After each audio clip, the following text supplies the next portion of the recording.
Friends बनाना blouse design के लिए लंबाई 16.5, चेस्ट 44 है, 44, कमर 37.5 है, पीछे गला 5 इंच है और आर्म होल 18 है। स्लीव की लेंथ हम स्लीव की कटिंग में बाद में देखेंगे। तो इसकी जो पैटर्न कटिंग होगी वो पहले पेपर पे ही कटिंग होगी। तो उसके लिए हम यहाँ पे आधी ड्राफ्टिंग कर चुके हैं, आपको मैं समझा देती हूँ। 16.5 है तो हमें 17.5 मैंने ले लिया है और तीरा इसमें मैंने नहीं लिखा क्योंकि इसके लिए ये ब्लाउज का नाप था जिसमें हमने ये छोटा तीरा था, लेकिन जो हम पैटर्न बना रहे हैं ये पैटर्न हमारा क्लोज नेक का है, बिल्कुल 4 इंच का है, इसलिए इससे बढ़ाना पड़ा है हमें तीरा, इसीलिए इसमें तीरा का नाप नहीं लिखा हुआ है। तो इसमें अगर हम तीरा देखें तो 44 साइज में तीरा हमारा यहाँ पे 13.5 के आसपास आ रहा है, लेकिन हमें 13.5 इसमें नहीं लेना है, इसमें ज़्यादा लेना है क्योंकि इसमें डीप नेक है, इसमें कम डीप है, इसलिए हमको इसमें ज़्यादा लेना है। तो हमारा तीरा यहाँ पे है 8.5 के आसपास है, 8.5 है। तो इस 8.5 को हमने तीरा का नाप ले लिया है और जितना तीरा रहता है उसी के नाप से हम आर्म होल लेते हैं। तो 8 हमारा आर्म होल की लंबाई हो गई। इसको बॉक्स बना लिया, फिर उसके बाद यहाँ से 1 इंच लेके इसको डाउन कर लिया है। चेस्ट देखते हैं, चेस्ट हमारा 44 है तो 44 का 4 भाग हमने 11 कर लिया है, तो 11 से हमने सीधी ये लाइन बना ली है। ये हमारा ब्लाउज का चेस्ट हो गया है। नेक मैंने 4.5 के नाप से लिया है और इसकी चौड़ाई है 4, क्योंकि पैक नेक है इसलिए इतनी चौड़ाई मैंने दे रखी है। तो इसका बॉक्स बना के इसको इसका अगर गोलाई देखें कितनी गोलाई पे दिया तो 2 इंच के आसपास गोलाई है, बहुत ज़्यादा डीप करके गोला नहीं दिया है, कोट नेक के तरह ही बनाया है। उसके बाद जो बीच में इसमें डिज़ाइन बन रही है, इसमें इस तरह की डिज़ाइन बन रही है, ये ऐसे टेम्पल शेप में बन रहा है और यहाँ पे ऐसे कर्व रहेगा। तो इनका पीठ पे भाग 3 इंच रखा है, उसके लिए मैंने 4 इंच ले लिया है। 4 इंच के बाद ये हम निशान लगा देंगे 4.5 इंच ये, और यहाँ से खुला नहीं रहेगा। कई लोग होते हैं यहाँ पे खोल के बना देते हैं, कई सारी ऐसी डिज़ाइन होती है, लेकिन इसमें ऐसी डिज़ाइन नहीं है। इसमें हमको यहाँ पे पैक रखना है। ये 1.5 इंच का हमने मार्जिन यहाँ ले लिया है, ये क्लोज रहेगा, क्लोज रहते हुए ये ऐसे ऐसे जाता है। तो इसकी भी पेपर पे कटिंग करेंगे और यहाँ पे एक कर्व होगा, तो इस कर्व के लिए हमने एक पेज का ये कटिंग कर लिया है। ये इसलिए किया जाता है कि ऐसे रैंडमली अगर हम बनाएं, अगर इंची टेप से भी नाप के बनाएं तो कोई छोटा कोई बड़ा बनता है, इसलिए पहले पेपर की कटिंग ऐसे कर लीजिए। जितनी चौड़ाई चाहिए हमने अपने नाप से कर लिया है। ये 1 इंच की लंबाई है और इस की चौड़ाई 1.5 इंच है। तो इसका पूरा इतना गहरा चाहिए तो आप इतना गहरा लगा लीजिए, कम गहरा चाहिए तो आप अपने हिसाब से लगा लीजिए। और ये इस तरह हम रख लेंगे निशान से निशान मिलाते हुए, इतनी चौड़ाई है। इस तरह अगर आप ये डिज़ाइन बनाएंगे ना तो आपका बिल्कुल परफेक्ट बनेगा। ये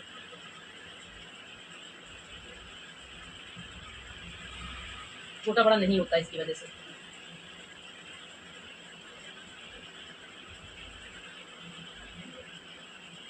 यहाँ पे हमारा ये आ गया और इसी तरह टेम्पल इतना देना है हमको, टेम्पल की शेप हम दे देंगे और इसकी कटिंग हो जाएगी। ये पेपर कटिंग मैं निकाल सकती हूँ, ये बकरम पे कटिंग होगी। तो इसकी कटिंग कर लेते हैं। 1/2 इंच यहाँ पे हमने शोल्डर पे डाउन किया है, इसमें क्योंकि पैक नहीं है इसलिए डाउन करना है। हमारा पैटर्न देखिए हमने काट लिया है और इसका जो अंदर का डिजाइनिंग है ये अभी हम नहीं काटेंगे, ये बस मैंने आपको दिखाने के लिए किस टाइप का पैटर्न बनेगा मैंने इस पर ड्रॉ कर दिया है। ये डायरेक्ट बकरम पे कटेगा जो कि इस पे होगा। ये देखिए 1 पल्ला है पेपर का, तो 1 साइड हम ये रख लेंगे ऐसे, और इसमें मैंने पेपर में मार्जिन भी लिया हुआ है। इस तरह आप ड्रॉ कर लीजिए, इस तरह ड्रॉ कर लीजिए। और जब भी हम काटेंगे आर्म होल, हमेशा जितना हमारा आर्म होल का नाप है उसको नापने के बाद ही काटिएगा। ये मैंने 1.5 इंच यहाँ पे छोड़ा था मार्जिन, मेरा 18 लेना है, कि जितना आ रहा हो उसी के हिसाब से हमें चलना है। तो हाँ देखिए फ्रेंड्स यहाँ पे 9/18 आ रहा है, स्टिचिंग मार्जिन भी हमारा आ गया है। ये हमारा परफेक्ट नाप है, ये फ्रंट बैक का नाप हो गया है। अब ये जो है हमारा निशान, ये जो भी डिजाइन है ये हम बकरम पे करेंगे, ये इस तरह कट जाएगा। अब हमारा आगे का हिस्सा, बंद वाला हिस्सा खुला रहेगा, जो उसका होता है फ्रंट पार्ट। तो इसी तरह ये पेपर ही रख लेंगे और 1/2 इंच जो है वो के लिए हम एक्स्ट्रा ले लेंगे इस कपड़े को, और नीचे से 2 इंच हम बढ़ा लेंगे। जो पेपर कटिंग है जो बैक पार्ट है, बैक पार्ट से 2 इंच हमको इसको बढ़ा लेना है, क्योंकि हमारा फोल्डिंग वाला पार्ट हो जाएगा और 1 इंच जो एक्स्ट्रा आगे बढ़ा हुआ रहता है वो भी आ जाएगा।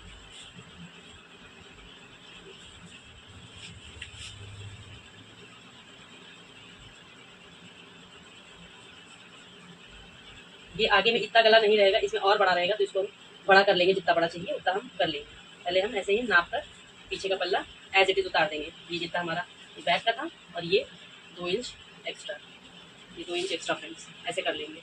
और इसके बाद जो हमारा ये नाप हुआ है इससे हमें डार्क कर लें,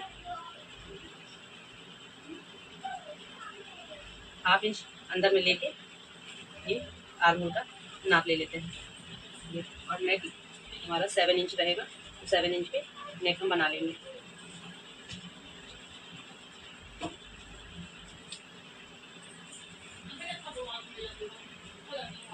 इस तरह से हमने पैटर्न फ्रंट का ले लेंगे।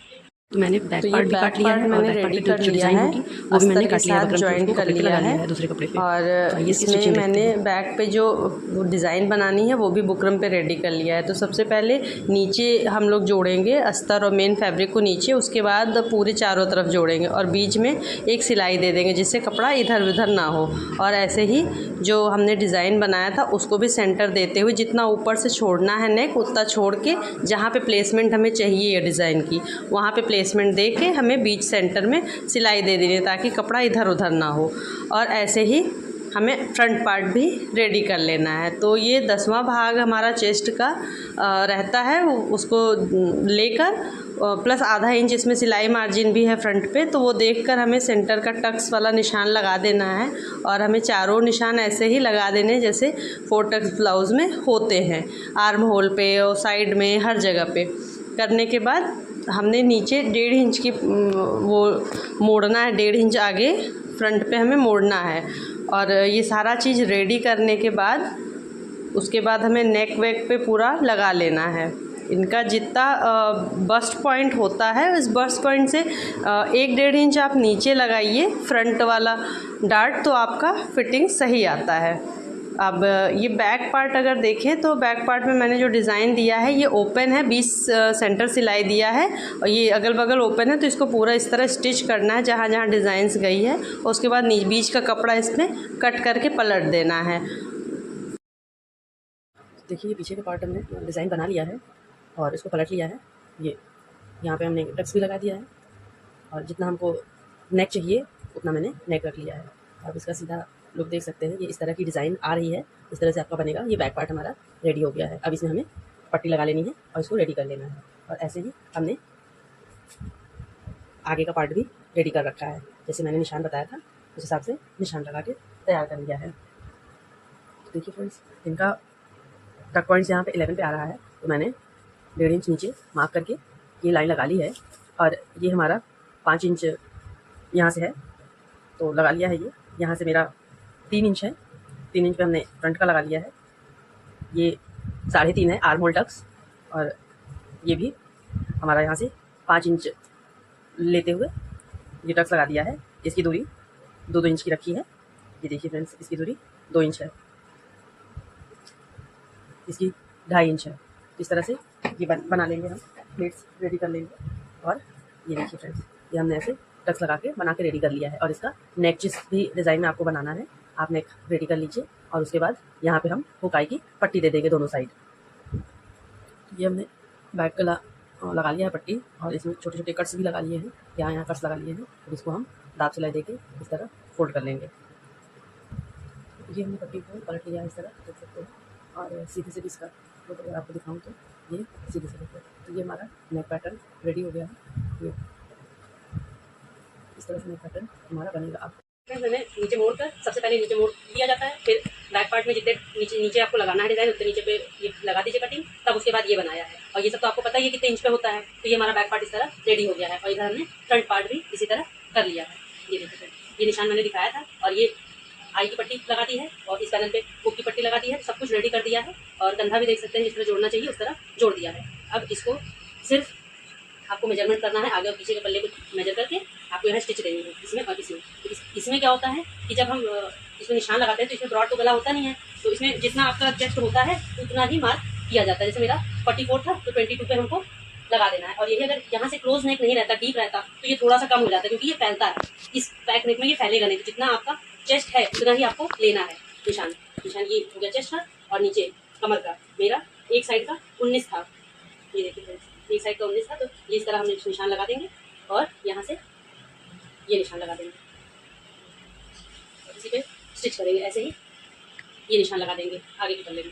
इसमें भी आपको इसमें देखना है। इसमें ये ध्यान देने वाली बात होती है कि ये जो आई पट्टी है तो ये यहाँ से हम लोग निशान नहीं लगाते हैं, क्योंकि आई पट्टी जब चढ़ेगी तो यहाँ पे क्लोज होती है, तो इसलिए यहाँ से लगाना है। जैसे हमारा 9.5 आ रहा था तो यहाँ देखिए इतना छोड़ कर लगाना होता है, क्योंकि हमारा आई यहाँ से बंद होता है। इस बात का बस ध्यान रखना है। बाकी एज इट इज जैसे सिलाई होती है वैसे ही होगी। और यहाँ हमारा 44 था तो यहाँ से भी ऐसे ही हम आई पट्टी का निशान छोड़ देंगे। उसके बाद हम 11 इंच पर मार्क कर लेंगे। देखिए ये आ रहा है, ये यहाँ आ रहा है।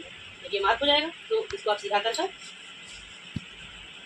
ये निशान आप उठा लीजिए। अब इसी निशान पे हमें सिलाई देनी है इसमें और बैक पार्ट पे। ये जो है बैक पार्ट जब आप मिलाएंगे, ये देखिए इसका निशान और यहाँ पर जो इसका निशान है, इस निशान को इस निशान से मिलाते हुए स्टिच देंगे ये ऐसे। और ऐसे ही हम यहाँ देख लेंगे इसकी स्टिचिंग मार्जिन और इसका स्टिचिंग एक बराबर हुई निशान, बस इसी दोनों को पकड़कर हमें सिलाई दे देनी है। पर जो ये एक्स्ट्रा निकल रहा है इसको छांट देंगे, ऐसे ही इधर करेंगे। बस ये सिंपल सा ऐसे ही स्टिच होता है, आपका ब्लाउज रेडी हो जाएगा। ऐसे ही इधर भी हमें कर लेना है। और ये सब तो नॉर्मल स्टिचिंग ही है। स्लीव्स कैसे जोड़ना, मैंने स्लीव्स भी लगा रखा है, तो इसकी स्टिचिंग और इसकी स्टिचिंग करते हुए उसके बाद स्लीव अटैच करेंगे, तो वो मैं सिलकर दिखाती हूँ। तो ये देखिए ये हुक वाली पट्टी जिसपे हुक लगेगा, इसमें हमें इसका छोड़ना नहीं है। आई वाली पट्टी में हमें छोड़ के यहाँ से निशान लगाना होता है कमर का चेस्ट का, इस पे हमें यहाँ से छोड़ना नहीं है, इस पे पूरा ही यहाँ से लेके निशान लगाना है। मेरा कमर 9.5 आ रहा था, 1 चौथाई 19 की कमर है। और यहाँ चेस्ट पे भी हम यहाँ पूरा यहाँ से लेंगे, जो यहाँ की प्लेट्स जाती है टक्स, उसी के पास से हम चेस्ट का नाप ले लेंगे, जैसे फैला कर हमारा 11 पे जाना चाहिए। यहाँ से 11 का निशान लगा लीजिए और इसको सीधा कर लीजिए। और ऐसे ही जो हमारा पीछे मार्क था, इस पीछे मार्क से हम इसको मिलाते हुए जोड़ देंगे। ये जो मार्क है और ये मार्क है, ये दोनों मार्क को देखते हुए हम यहाँ से लेंगे। बस इसमें यही ध्यान देना होता है कि आई वाली जो पट्टी है इसमें यहाँ से मार्क करना होता है पूरा, और इस हुक वाली पट्टी में यहाँ से मार्क करना होता है, और आई वाली पट्टी में इसको छोड़कर मार्क करना होता है। बस इस बात का ध्यान रखना होता है, तो आपका परफेक्ट आएगा। तो ये देखिए पीछे का डिज़ाइन पूरा कंप्लीट हो गया, पूरी ब्लाउज़ कंप्लीट हो गई है। आगे का भी आप देख सकते हैं और स्लीव भी सब अटैच हो गया है, तो फुल हमारा रेडी है।